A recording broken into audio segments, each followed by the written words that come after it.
Boom, boom, boom, boom, boom, boom. What a lovely day, said Pat to Jess as they drove along the valley on a fine sunny morning.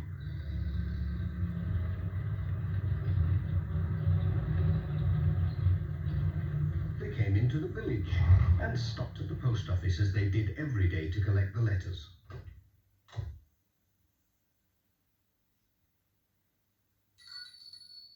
Good morning, Pat called. Morning, Pat, said Mrs. Goggins. Looks like a busy day for you, lots of letters and parcels. Well, at least it's a nice day for it. That's odd, said Mrs. Goggins. Most of the post seems to be for Katy and Tom Pottage. Ah, but of course it's their birthday. Oh, so it is, said Pat. Won't they be excited when they see all these parcels? They are lucky. I remember when I was their age, waiting for the post. Hey, I'd better be on my way. They'll be looking out for me. Well, I'll be off. Goodbye. Boom, boom, boom, boom, boom, boom.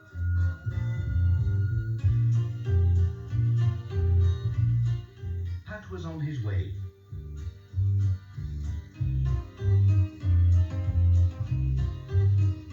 Before going to the Pottages, he had to call at the village school.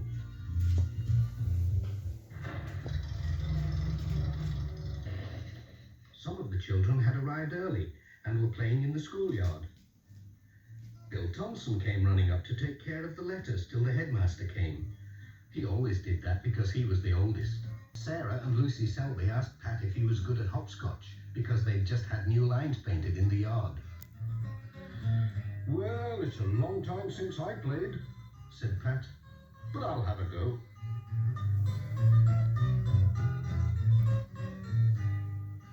Let's see now. He was quite good at it. Whoops! Pat was enjoying the hopscotch so much he almost forgot the time. Hey, I'll have to be going. We can't have the post being late, can we? Especially today. Bye-bye, Pat. Goodbye.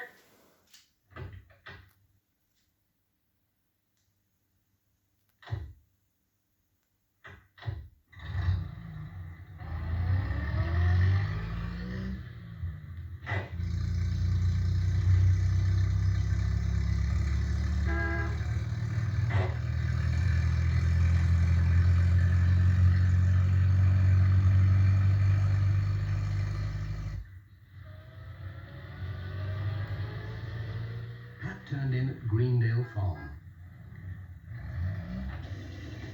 Katy and Tom saw him coming and ran to meet him. They were so excited they couldn't wait to see what Pat had brought them. They're twins, you see, so it was a double birthday. Pat wished them a happy birthday, then took a letter to their mother.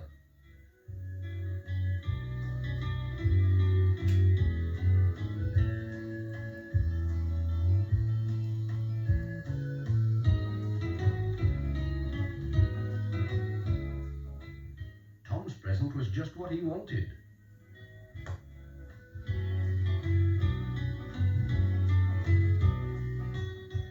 But Katy didn't seem very pleased with hers.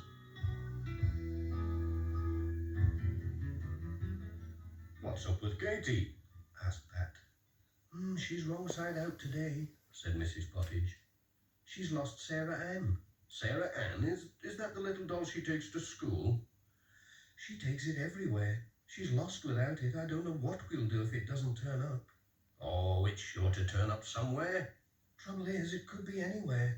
We went to see Aunt Alice yesterday and called at lots of places. She could have left it anywhere.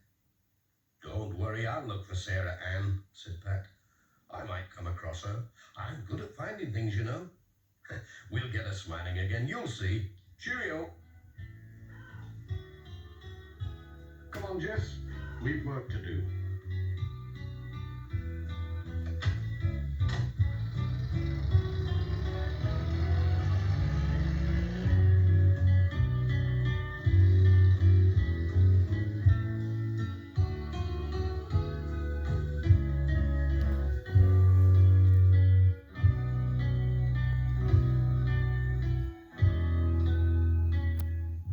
next stop was the church. The Reverend Timms heard Pat's van coming. There was a card from Cousin Joan on holiday in Mallorca. Pat told him about Katy's lost doll. "Oh, she could have lost it in the church," said Reverend Timms. "She always brings it. Ah, well, seek and thou shalt find. Let's have a look. Mind your head."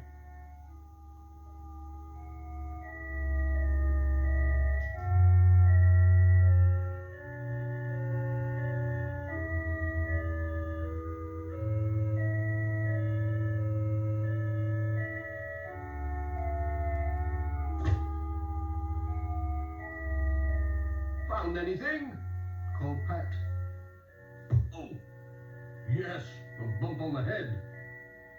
At last the Reverend Timms did find something, but it wasn't Sarah Ann. It was a lady's glove. It had the letters D.T. sewn inside. "D.T.," said Pat. "Dorothy Thompson, that's whose it is, I'm sure. I'll take it along for her. She will be pleased." "Well, I hope Katy's doll turns up somewhere," said the Reverend Timms. "We'll just keep on looking till it does," said Pat. "Thanks for helping. Cheerio." When Pat and Jess arrived at Thompson Ground, Mrs. Thompson was out with a basket collecting the eggs.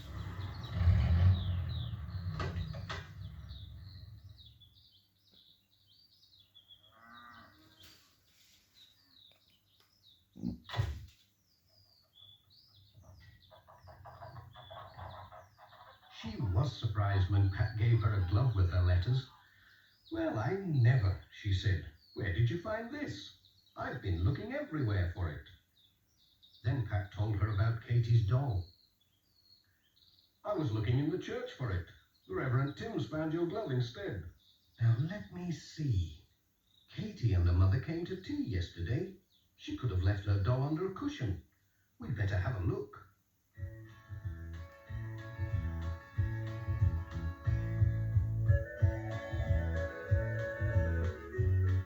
They searched everywhere. Mrs. Thompson found something, but it wasn't a doll.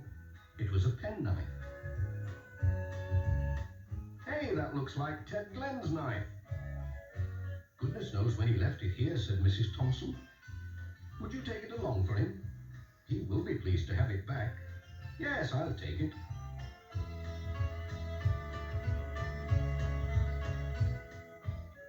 "I do hope you find Katy's doll. We'll keep looking. See you tomorrow. Cheerio." "Bye-bye, Pat."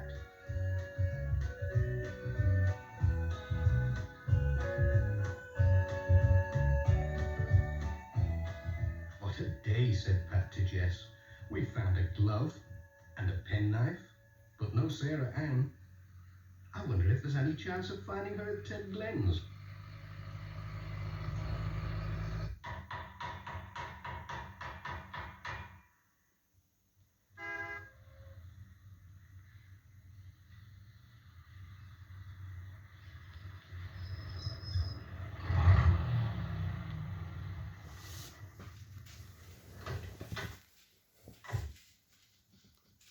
Ted Glen was delighted to see his knife. He couldn't guess where Pat had found it. When Pat told him about Katy's lost doll, Ted said, "She was here yesterday with her mother. They brought a lamp to repair." So they went to look in Ted's workshop.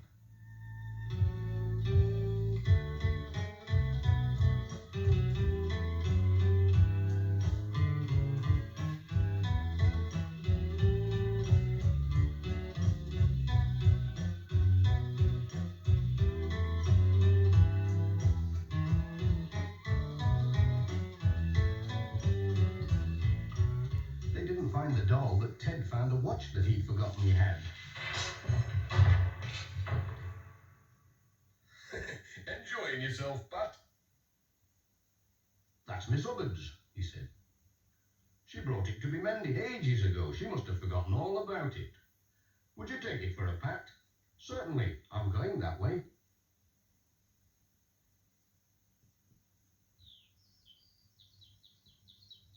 "I hope you find the lassie's doll," said Ted. So do I, said Pat. I seem to be able to find everything else. Bye, Ted. So long, then.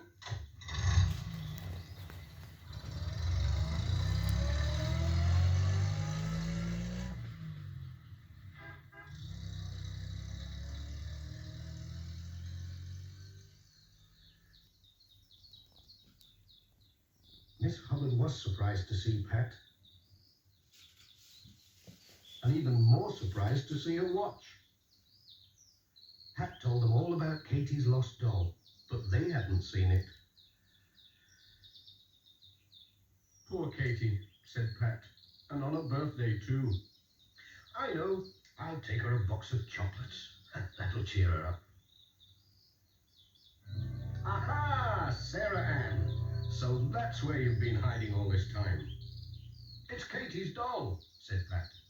I found her when I wasn't looking for her, sitting behind the chocolates. Sam was amazed. That child gets everywhere. I'll take the chocolates anyway, said Pat. They'll make a nice birthday present. Cheerio!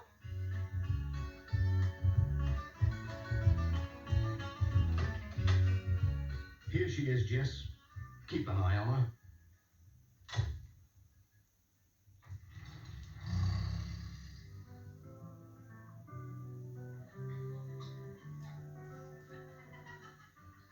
When Pat arrived at the twins' party with Sarah Ann and the chocolates, Katy gave a big smile, the first that day.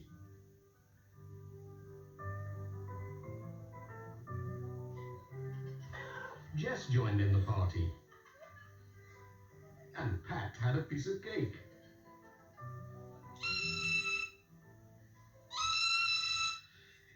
Delicious, said Pat, but it's time we were off.